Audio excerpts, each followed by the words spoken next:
I said before that, in my opinion, airships are the most difficult aircraft to fly correctly. And what I mean by that is, the ideal situation is to go from point A to point B, or fly from 8 o'clock in the morning to 6 o'clock at night, depending on what our mission was, whether it be a golf match and we didn't go anywhere. We just left the airport, went out to the golf course and came back late in the day.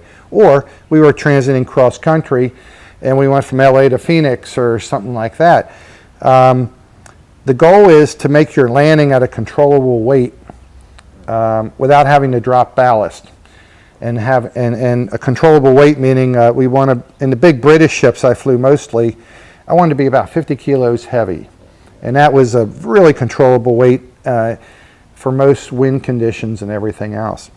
But to be there after that period of time in all sorts of weather conditions that sometimes don't go according to forecast, you've got to consider a lot of parameters, a lot of possibilities that you just take for granted in an airplane, or they're easy to calculate at least in an airplane or a helicopter. So the sun on the side of an envelope, meaning the airship, will heat the helium up much quicker than the outside air or the surrounding air. So the difference in the helium temperature and the outside air temperature is what we call superheat. And superheat, because it's warmer, the helium is expanded and the temperature is different, and it provides a considerable amount of additional lift that may disappear if all of a sudden we get a solid cloud cover and we don't have the bright sunshine, and we'll lose a good part of our superheat. Or after the sun goes down, we'll lose all our superheat. So we got to calculate, we're going to take off at 3 o'clock in the afternoon, we're going to fly a Monday Night Football up at Meadowlands up in New Jersey. So we're going to fly during the last part of the heat of the day. It's sunny, but we're not going to land till 3 hours after sunset. And you've got to calculate the lift you have now, what you're not going to have when you land, what the time is, what the winds are, because you're going to carry X number of RPM and power, which will burn fuel at a certain rate per hour. And when we burn fuel, we become lighter by that much of fuel burn. And so all these considerations, and again, the weather may work and the weather may not work. It may be windier, you got to carry more power, you're going to burn more fuel, you get lighter quicker. From the time you get on the airship and even before you come off the mast, you got to make sure that your aerostatic trim is where you want it to be, and then you back off the mast and hopefully that's correct, and then you lift off eventually and you get on say you're doing a cross country. What I found fascinating, and remember this covers the entire United States with the exception of the higher elevations around the Rocky Mountains and some of the Allegheny Mountains.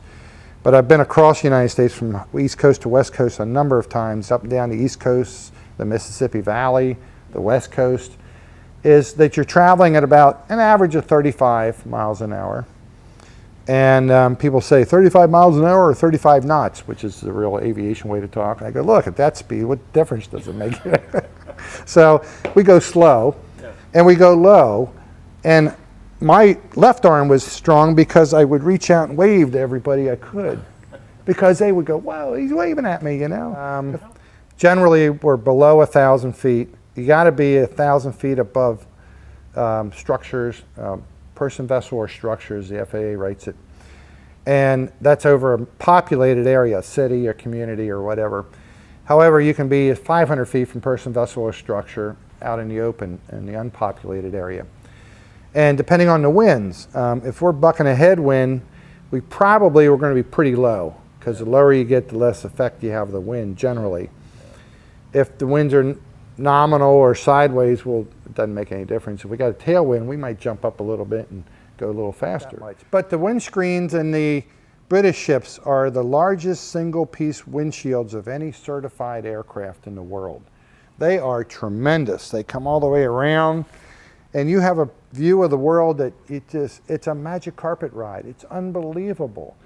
I mean, if I can only play back what I've had the opportunity to see over the years, it's just unbelievable. I do have some good video of just like, for example, traveling up the Mississippi River.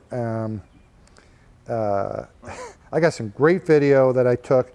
As we fly, usually there's two pilots. One guy, you fly for an hour and then you take a break and go to sleep, read a book, or whatever you want, eat your lunch, and let the other guy fly for an hour.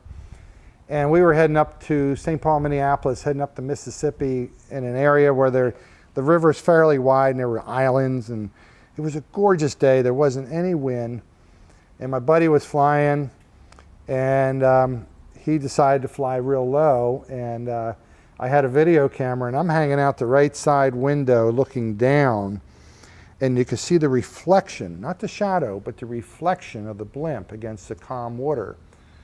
And I said to him, I said, what's the chance of making those nose lines, which are hanging down, and they are as long that they won't reach the propellers or the landing gear, but that's what we use for landing, for the crew to stabilize.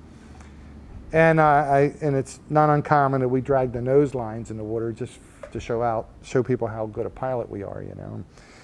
And so I'm filming the reflection, and you can see the end of the nose line, and I'll put this image up online. And you can see, then one is just barely shorter than the other, and they start hitting the water, and they start dancing. And you got to see it to understand it. And then I lifted up and looked around as we went between these islands that were not too far apart from each other, and all I could think of is, I sure hope there's no power lines cutting across here. No, the average cross-country day would be 300 to 350 miles, depending on the weather, winds, and highways. Because remember, as we're going to point B in the blimp, we got a crew of 20-some guys, trucks, buses, support vehicles. They got to be there, and of course, my car is amongst the convoy, and I want it there because I got my luggage in it. And for years, I had my dog in it if he wasn't flying with me. In fact, there's a school in Los Angeles. I don't know how it worked out. I haven't communicated with them. It begins with an R. It's RMS. Whatever the town is, middle school.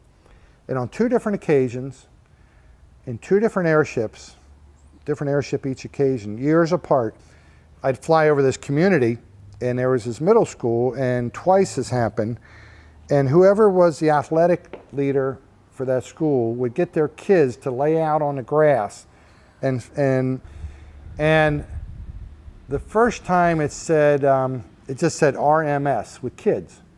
I circled and I took some pictures.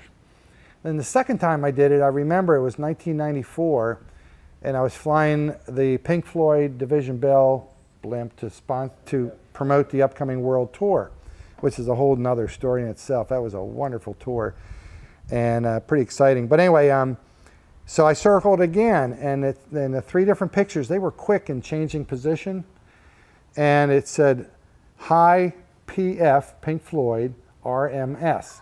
And they did that, and maybe I circled twice. Of course, a circle in a blimp takes a little while. Yeah, right. You know, an airplane's 2 minutes, it might be 10 minutes in a blimp.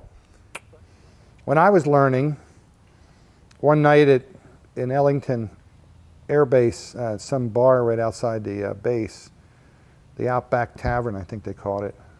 It's where all the NASA guys go, and we were there partying with a bunch of astronauts and space shuttle. They were shuttle pilots is what they were. They've allowed me into contrast. Yeah. And we're sitting around and we're going like, we're asking them, of course we'd taken them flying in the blimp and got to be friends, and the question came up, how many blimp pilots are there? And we asked them, how many shuttle pilots are there?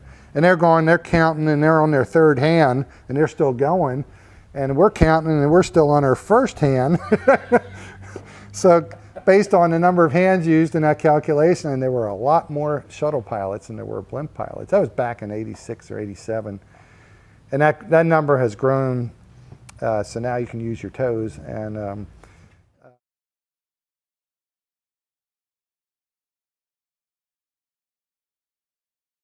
for example, it was a regular run from Ocean City early in the morning, best time to fly, come up to Chestertown, land at Gill Airport, and I take the door off the airplane, which popped off very quickly, and tied the dog to the door on the grass at the airport and said, "Stay," lifted the big bundle of laundry from behind the rear seat out and put it behind me, and fly out over the farm and buzz my parents.